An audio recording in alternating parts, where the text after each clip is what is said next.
حضرت موسی علیه السلام په زمانه کې قات راغلی و، اوبه نه وي، اوبه د اوبو قات. نو حضرت موسی علیه السلام دا ټول خلک دی راجمع کړه، یو ډاک ته راجمع کړه د زارۍ دپاره، د مینت دپاره چې د الله نه اوبه وغواړي. استسقا دا مونځ چې ورته موږ وایو استسقا وایي د اوبو طلب کول.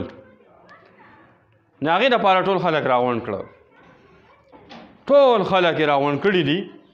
حضرت موسی علیه السلام هم پکې دی. دعا د الله نه کوي چې یا الله باران په موږ باندې وکړي. ګوره دا باران ډېر غټ رحمت دی. ها دا چې کله بند شو که نه ځناورو ته هم تکلیفي، انسانانو ته هم تکلیفي، د ونو بوټو ته هم تکلیفي، یعنې چې کم په اوبو باندې پای ټولو ته تکلیفي او ټولو ته نقصان رسي. موسی علیه السلام هغه لاډ رسول پیغمبر هم پکې دی، خو الله جل شانه موسی علیه السلام ته وحی وکړه، وایي موسی باران نه کوم. موسی علیه السلام حیران شو، یا الله باران ولې نه کې؟ دې ډله کې دا تا چې کم خلک راغونډ کړي په دې کې زما یو نافرمانه بنده دی، زما یو بنده دی، یو کس دی، زه یې خفه کړی یم. ته اعلان وکړه، موسی علیه السلام ته اعلان وکړه چې د دې مجمع نه هغه وځي، زه باران کوم. موسی علیه السلام اعلان وکړو، ویل لکه هغه نافرمانه کس کم یو دی، الله وایي د هغه د وجې باران نه کوم او هغه د ډلې نه وځي. نو هغه نافرمانه خو ځان پېژانده. ګوره توبه کې دا اثر دی. هم توبه چې د الله ته ویسته صدق نه او بیا د عمل نه کو، مړه الله دی د ځمکې نه فورا دی اسمان ته چوتی. نو هغه چې وکته یو طرف ته خپلوانو، بل طرف ته چې وکته نو ملګري، بل طرف ته چې وکته کلي هلاکو، ټول اشنا هلاکو. موسی علیه السلام هم پکې و. نو ده خو وایي چې اوس زه رسوا کېږم، نو په هغه ګڼه کې په هجوم کې د توبه ویستله. الله ته د زړه نه توبه ویسته، یا الله په دې کومه نافرمانه چې ته زما نه خفی، دا به د نن نه پس زه نه کوم، زما تا ته توبه ده، خو په دې مخلوق باندې رحم وکړي.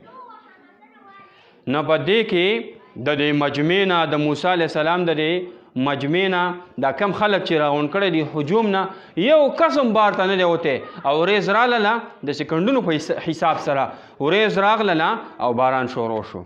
موسی علیه السلام حیران شو، یا الله تا خو ماته ارشاد وفرمایه چې دې ډلې نه کس اوس زه باران کومه، د ډلې نه خو یو کس هم ونه وته باران راښکې شو. الله جل شانه ته ارشاد وفرمایي موسی وایي د چا د وجې نه مې چې نه کو د هغه د وجې نه مې باران وکړ. ټول ووایه سبحان الله. وایي د چا د وجې مې چې نه کو، د چا نه چې خفه ومه د هغه نه، هغه د وجې مې باران نه کو، د هغه نه اوس زه خوشحاله یم، د هغه د وجې مې په تاسو باران وکړو. محترمو توبه کې دغه اثر دی. ډېر نوجوانان داسې دي هغه د سحر مونځ نه کوي، نن نفس توبه وباسئ، د سحر لمانځه له راځئ. زه اکثر د سب کې نظر واچوم که نه یار ټول مشران ولاړي او هغه هم یا اووه کسان یا ته، ډېر مشران هم سحر په جمع کې نه وي. ډېر خلک دی هغه د نظر بدنظرۍ کې اخته دي، بدنظرۍ کې. دا نظر د الله امانت دی، دا د الله د قرآن دپاره د کتل دپاره، د نیکو اعمال د کتل دپاره درکړی دی. قرآن ته پې ګوره، مونځ پې کوه، مور او پلار مخ ته پې ګوره، نور جایز کارونو کې استعمالوه، غلط مه استعمالوه، توبه نن نفس وباسئ. لاس یې درکړی لاس غلط مه استعمالوه، خپې درکړی خپه غلطه مه استعمالوه. شرمګاه دی دا، د دې به د الله تپوس کوي، دا د الله امانت دی. دا د غلطه استعمال کړه. ډېر خلک دې په زیناونو کې اخته دی. محترمو ځان سره ځای ټایم وکړئ، د زینا نه توبه وباسئ. زینا داسې یو حبیث او داسې ګناه ده چې دا به وکې ته وکې بیا ته وایي بدل به چې کم دی لوري ازوي بیا خلاصوي.